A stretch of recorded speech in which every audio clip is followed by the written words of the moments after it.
Welcome back, coaches. Here today on our Integrative Health Coach Success podcast. Looking forward to sharing with you the right way to create a partnership. This came up during our last business mentorship experience. What I wanted to do was actually create a podcast out of it because this is very important. Most partnerships, I will tell you right from the beginning, I'll tell you this, that they don't work out. And the reason is that there has not been a laid out discussion and term sheet for who is going to do what and what that even looks like. So what I want to do is I actually want to take you through this, and then you'll be able to use a template such as this in discussions with a partner. Because if you find the right partner, then business can be phenomenal. It really can. And you can enjoy every day going to work. But with the wrong person, it ends up as a disaster. You end up having to part ways, go on your way, and there's a lot of wasted time, money, energy, and of course, angst towards that individual. And a lot of times it's a friend, right? It's a colleague. So we want to look at that here today. I put together 10 main points for you. I would love to be able to have you use those in these discussions and then decide at the end of that, is the partnership right for you? And after you work these things out, you'll know right away with that person if you're on the same page. All right, so let's dive right into it. This will be a fun show. All the details, show notes will be at integrativehealthpractitioner.org/228 or just ihp.coach/228. All right, let's get started. So the first one is this. Again, you could be chiropractor, acupuncturist, health coach, integrative health practitioner, personal trainer, massage therapist, esthetician, you name it. Anybody in the health field, yoga instructor. All right. So what you have to think about is this, and I'm going to do this for next week's show. So every week we're going to try to build off of previous shows. So stay tuned for that. All previous podcasts are at ihp.coach/podcast. So next week we're going to go over something called a SWOT analysis: strengths, weaknesses, opportunities, threats. All right. If you have never completed one of these, you want to do that, especially before starting a partnership. So what does it mean? Strengths, what are you good at? Weaknesses, what are you not good at? Opportunities, what's ahead of you? Like, what could you take advantage of, right? In a positive way, of course, in terms of your business. And then threats, what do you lack? All right. So I'll go over that in depth if you've never heard of that before, but you want to complete that. You want to do it and you want your partner to do it separate. You don't want to do it together. And you want to come together then and see what you may match up on and not match up on. Now, I'm going to cut to the chase. I know we've got 9 more principles, but here's the thing. You need to be looking for someone that is not like you. Now, most people hear that and say, well, that's not what I want. I want someone just like me because we enjoy the same things. We do the same things. No, that's not what you want. That's already part of what are called your core competencies. If you're already good at social media and marketing and getting on camera, but you're not good at finishing emails, scheduling, setting up payment links for clients, all that type of stuff on the back end, do you think that you want someone who's also good at social media, marketing, promoting? Or would you rather someone who's going to be able to take care of the other half of the business? Because there's a whole other half. I realized in the beginning, even though I could do scheduling, emails, customer service, all those things, ordering, etc., I didn't enjoy that. I didn't want to do that. And so I always hired a manager, and the manager, phenomenal. They're able to do those things, which that's their core competency. They don't want to be on video. They don't want to be doing podcasts, right? And so it's just different. And no one is better than the other. Truthfully, you need both for the business, right? That's the truth. So I cut to the chase there. Now that you know that, there might be some bells going off in your head, right?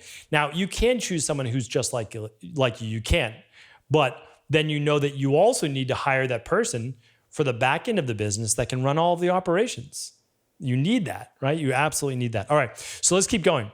So you need to, besides your SWOT analysis that we're going to go over in depth that deserves its own show, what do you enjoy doing in your business? Because even if you're good at being on camera, whatever it is, maybe you don't want to do that anymore.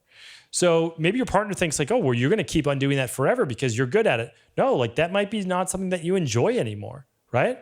And so if you don't enjoy it anymore, you need to know that up front. So what do you want to do more of, right?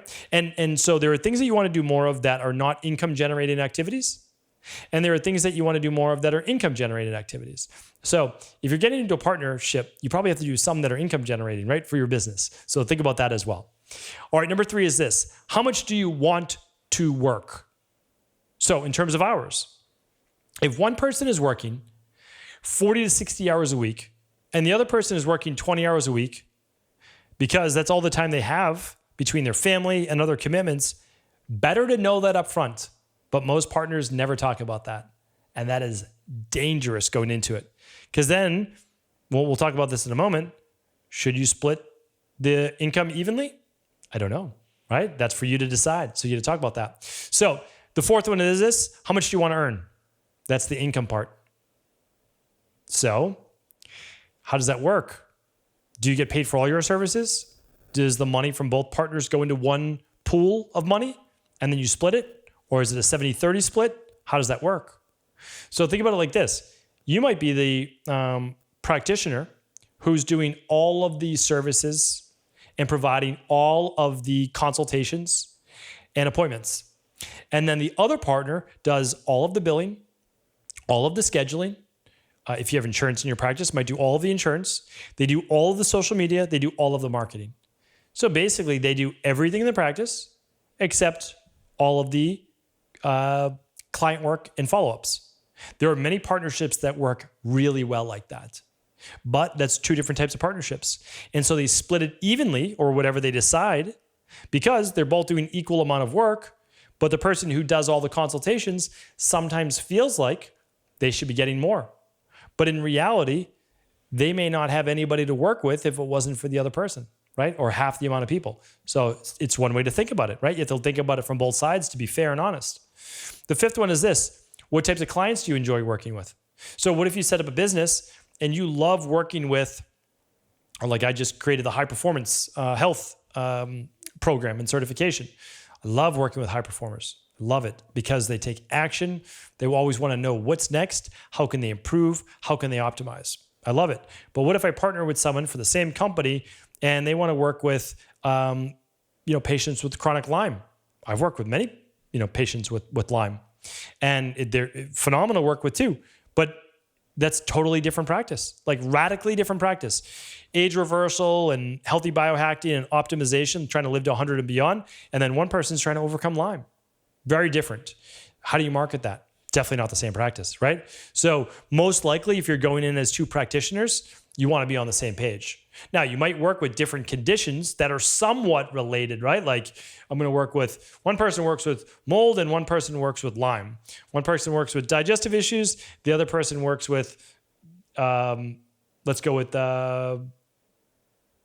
I was going to say autonomic nervous system stress, but you're like one person's working, but there's no one's comes in just like, oh, I'm just stressed. I need this. No, they're working on specific things like adrenal, thyroid. So maybe, one person's maybe the hormones person, the other person's the digestive person, right?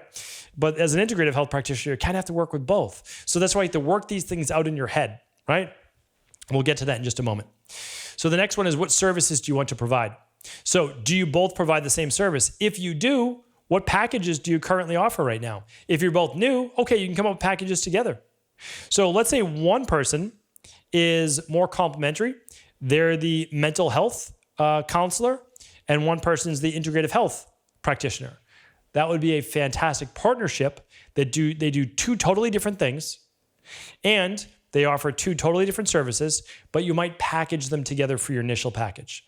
So one consultation with the integrative health practitioner, the other practitioner with the mental health practitioner for stress and life coaching and maybe even trauma, things like that. So now you package those together, everybody gets one each, and then after that, they maybe work with you individually. You could do that as a partnership, nothing wrong with that. And so that's something to think about too. But then again, two service providers need to think about who's doing the scheduling, who's doing the billing, where's the money being collected to, and this next one, how or who will be paid and how will you be paid, and it's 50-50. So you have two main practitioners. You're being paid 50-50. Well, does the money go into a shared Stripe account or some type of credit card processor? Does it go into a shared bank account? Do you both have equal control over that money? And if so, do you have equal control over expenses? Does one person pay for rent and the other person not pay for rent? Do you write off your equipment? You have to talk about all of these things ahead of time. What are the acceptable expenses that you're writing off together? Which ones are not, right? So all of the things to go into writing your business or talking about your business. And I'll talk about that at the very end. The ninth one is so important. Who will do what? I've named a few of them, but you have the operations of your company. It's literally everything from keeping the website up to registering the URL of the domain, to setting up your emails, right? To your scheduling software, to your email software, text messaging, confirming appointments or Zoom. Maybe you're using something like the iBone app, which basically is done for you. You might need an admin person. If so, who's paying it? Or you're both paying it? What if one person uses this individual more than the other? Who's doing the marketing? Are you spending any money on marketing, or is it all free on social media? If you're doing social media, who's writing the posts? How often are you writing the posts? Is it every other day? What happens if someone does not write it? Like, you have to have a what happens if this person doesn't do it? Do they get paid less? You need to put all of that into your contract with your partner ahead of time. Put everything into the contract, even if you don't think that you need it. This is so important because if feelings get hurt while you're putting together the contract, I can assure you it's not going to work out after.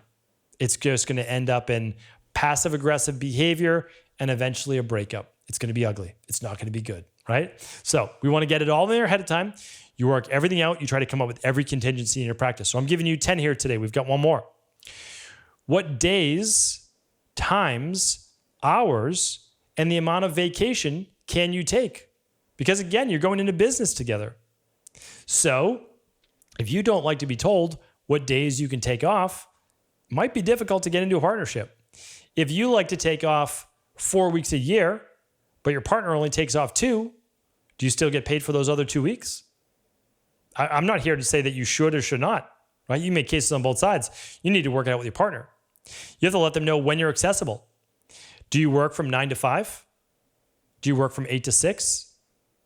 Do you take middle of the day off? Like, when are you available? When are you not?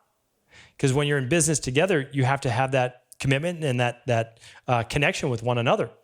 So these are all things that you work through. And now I said I'd share with you the best way to do this.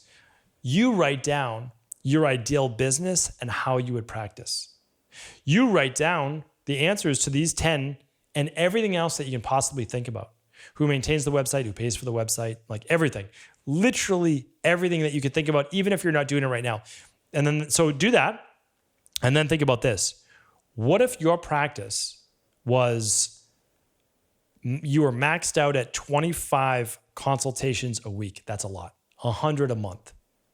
And you were making great income, but you didn't have a lot of extra time to be able to then do all your scheduling, all your billing, all of those things. Now, what would your business look like? You would probably need an admin, right? Someone to help out with that.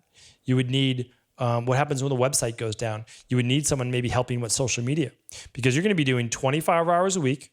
Plan on an hour a day for prep. All right. So now you're at 30 hours. Plan on an hour to 2 hours a day for follow-up. Okay. So now you're at 40 hours a week. So unless you plan on working 50, 60 hours a week for all the other things, you need to then have a team. When you have a team, who is paying for that? What if you're doing 40 consultations a week? You're doing 40 hours a week, 25 hours a week, right? And your partner is doing 5 to 10. Do you pay for that admin equally? If not, how do you split that? How do you split the social media? So that's a big thing to think about as well, because you might not think of that when you're doing like 2 to 5 sessions a week, right? We all grow from there, everybody, myself included. But then eventually you do, and you reach 10, 20. And if you're doing 10 to 20 appointments a week and you're charging just a fair rate, you could very well be making, just do the math. $100 times 20 is $2,000. That's $100,000 a year, right? So you could make that. And at that point, at 20 hours a week times $100, you have to have a team. And so what money is being spent to that? And what if you hire other people below you and you give them clients now, but your partner's not giving them clients? Does your partner get 50% of the revenue from the clients that you're now giving to the person below you, and you're probably overseeing their programs and protocols? Something to think about, right? So these are all things that you want to think out. And then there's one more part that you want to put, the breakup agreement. So what this means is this. You want to put it in there. Listen, no hard feelings.